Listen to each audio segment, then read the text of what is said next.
I oftentimes feel like I'm the worst type of polyglot or polyglot in training. I'm not really a polyglot by any means. I can speak 3 languages, and not even all of them I can speak good, but I just oftentimes feel like I'm not overly good. And I think a lot of problem is, I want to talk about this for just a little bit, just a minute, is a lot of polyglots love watching YouTube videos and people talk about being polyglots. And like, I myself constantly get sidetracked. I want to learn this, I want to learn that. Like, I just released that video a week ago about wanting to learn German, but I've already kind of lost interest, and I always go back to Chinese. I always want to learn Chinese, and that's always been like one of my top languages. And like, everything I study, I'll end up going back to Chinese for just a little bit. And I'm always, because I'll get motivated by these people that I see that'll speak it or whatever. And a lot of them, now there are people who can speak it and can speak it well,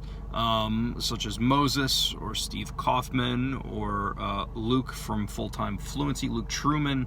There's some people, which I think he speaks Cantonese, but regardless can speak Chinese. But then there's a lot of people who say that they can speak, and I think that we get so wrapped up in seeing these people speak things that we don't dedicate specific time, or we think about what's an easier language to learn versus the language that we want to learn. And I think that is kind of an issue. So, like for me, like Spanish, I always wanted to learn Spanish because it was easy and it was hard to stick with. And again, I'm not even great at Spanish, but I can speak. I've been to a Mexican restaurant within the last month and had a very brief conversation with someone in Spanish. So I can definitely kind of talk. I can't go in depth about anything too crazy, or I couldn't talk about specific crazy topics like constructing a house or anything, but I can briefly conversate.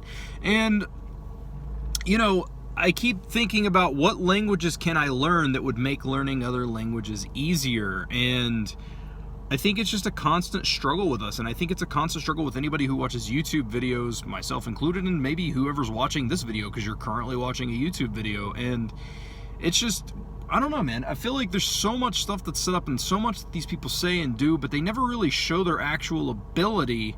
And so we're holding ourselves to a standard that is honestly probably not even real. We oftentimes set ourselves to this standard of, well, this person speaks 20 languages. They said it in a video. They said, white boy speaks 20 languages and they speak for less than 30 seconds in each language.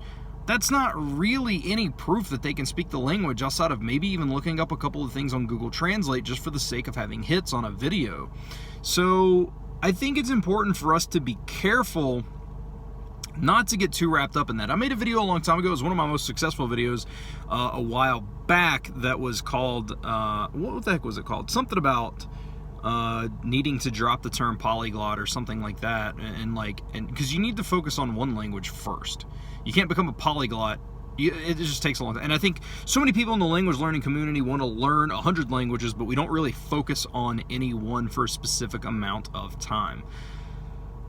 I've not really said anything in this video. This is kind of just my rambling thoughts. I'm sitting here thinking. I was doing a lesson of Chinese on Link, and I was like, let me talk about this for a brief minute. And it's kind of just my head letting thoughts out. Hopefully this will make sense to somebody, and I'm sure it won't to a lot, but ultimately, it's just, I feel like I'm the worst polyglot because I jump from thing to thing. And it's really important to realize, honestly, if you are happy in your language learning, like I'm happy with my Spanish ability. I know that if I speak to someone in Spanish, it may not be a lot, but it's at least to tell them enough. And for them to say, oh, I really appreciate you learning my language, or at least learning a little bit of it. And I'm okay with that, And so I think that's what I want to do. I just kind of want to dabble here and there. I do want to have a specific set study thing, but I have to stop with this mentality of what is something easier to learn? What is something easy that can help propel me to the, other languages that I want to learn. And I'm just going to kind of learn what I want to. That doesn't mean the German study is dead. It doesn't mean that I'll never jump back to Japanese. It doesn't mean that I won't add more Spanish in from time to time, but I'm just gonna take it day by day and kind of go from there. So anyway, random video. Hope you guys enjoyed that. Hope you could make sense of everything I was rambling on about. If so, cool. If not, sorry. Next video should be a little bit better prepared. But thank you guys for watching. I hope you enjoyed, and I will see you all in the next video.